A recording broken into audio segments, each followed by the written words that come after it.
कुछ बिहार में जो हुआ उस पर कल एक ऑडियो टेप आपने सुना होगा। वो ऑडियो टेप सुना क्या आपने? सुना? 5 लोगों की दुखद मृत्यु के बाद दीदी किस तरह राजनीति कर रही है, ये इस ऑडियो टेप के अंदर साफ साफ खुल गया है, सामने आता है। इस ऑडियो में कुछ बिहार के टीएमसी नेता को कहा जा रहा है कि मारे गए लोगों के शवों के साथ रैली निकालो। दीदी, वोट बैंक के लिए कहां तक जाएगी आप?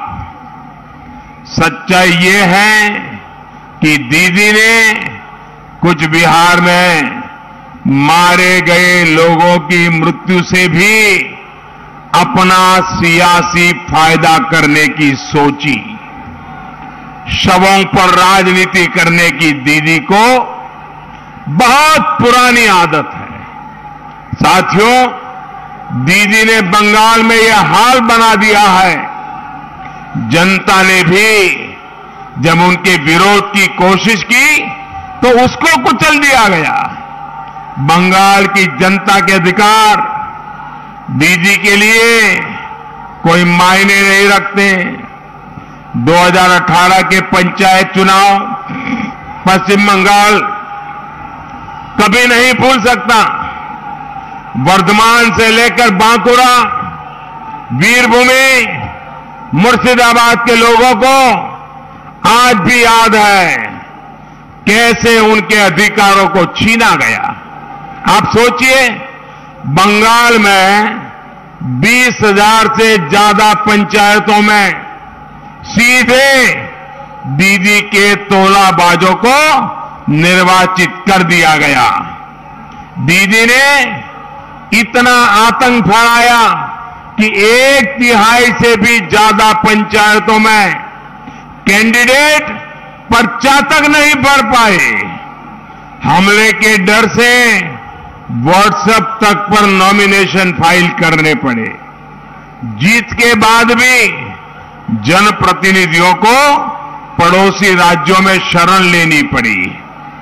लोकतंत्र के इस अपमान से, लोकतंत्र को इस तरह कमजोर किए जाने से सुप्रीम कोर्ट तक में नाराजगी जताई। लेकिन दीदी ने लोकतंत्र का सम्मान नहीं किया, लोकतंत्र की परवाह नहीं की। साथियों, बंगाल और भारत के लिए रवि ठाकुर का आदेश है, रवि ठाकुर का आदेश है, चित्तो जेथा भय शून्य, चित्तो जेथा भय शून्य। हृदय जहां भय मुक्त रहे। लेकिन दीदी का प्रयास रहता है चित्तो जेथा भयाक्रांतो, चित्तो जेथा भयाक्रांतो। हृदय जहां भयाक्रांत रहे। दीदी को इस बार के चुनाव में छप्पा वोट नहीं करने दिया जा रहा तो वो और बौखला गई है। दीदी की गुंडागिरी, मस्तानगिरी का खेला नहीं करने दिया जा रहा है तो दीदी बौखला गई है। दीदी द्वारा हर पैंतरा आजमाया जा रहा है ताकि बंगाल के लोगों को वोट देने से रोका जाए। टीएमसी द्वारा अभियान चलाए जा रहे हैं, चुनाव आयोग पर दबाव बनाया जा रहा है। दिल्ली से लेकर बंगाल तक दीदी ने मोदी के खिलाफ मोर्चा खुलवा दिया है। दीदी, ओ दीदी,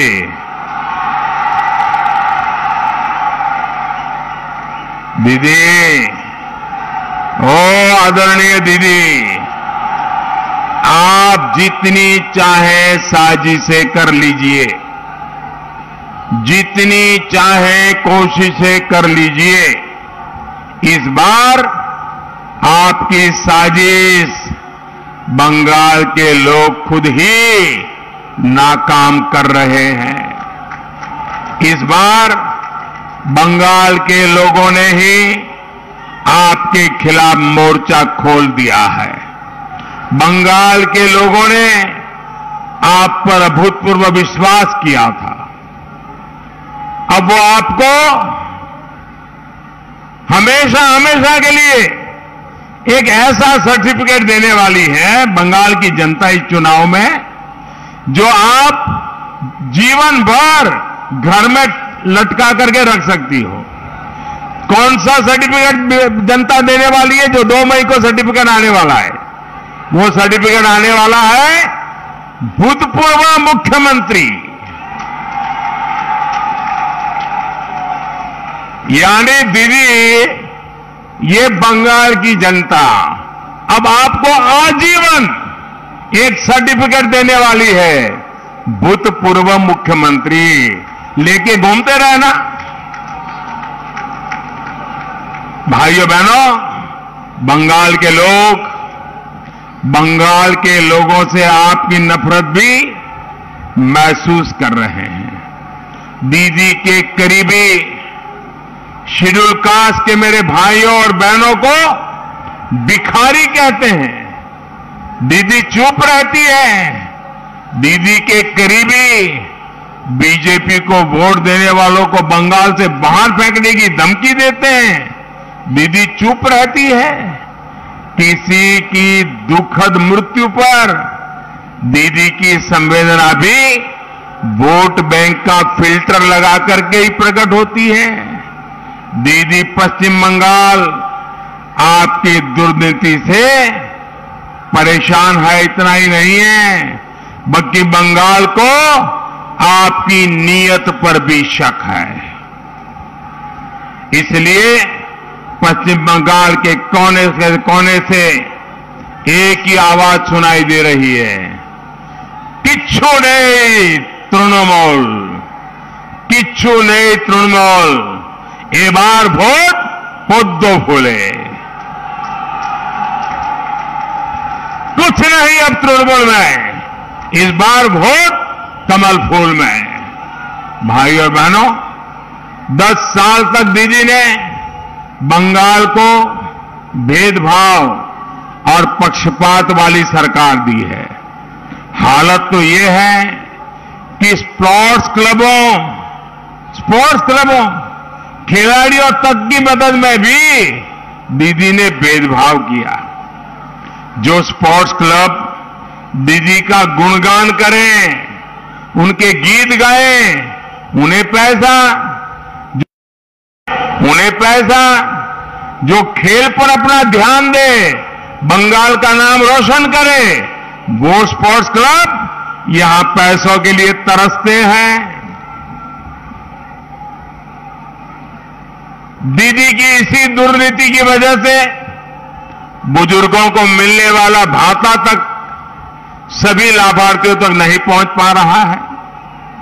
गांव की सड़क को भी दीदी की सरकार ने राजनीति का शिकार बना दिया। मनरेगा की मंजूरी हो या फिर आपदा की राहत हो, दीदी की सरकार ने सब में भेदभाव किया, पक्षपात किया। आपको 3 साल पहले की रामनवमी याद है? आसनसोल रानीगंज के दंगे कौन भूल सकता है? इन दंगों में सैकड़ों लोगों के जीवन भर की मेहनत राख हो गई।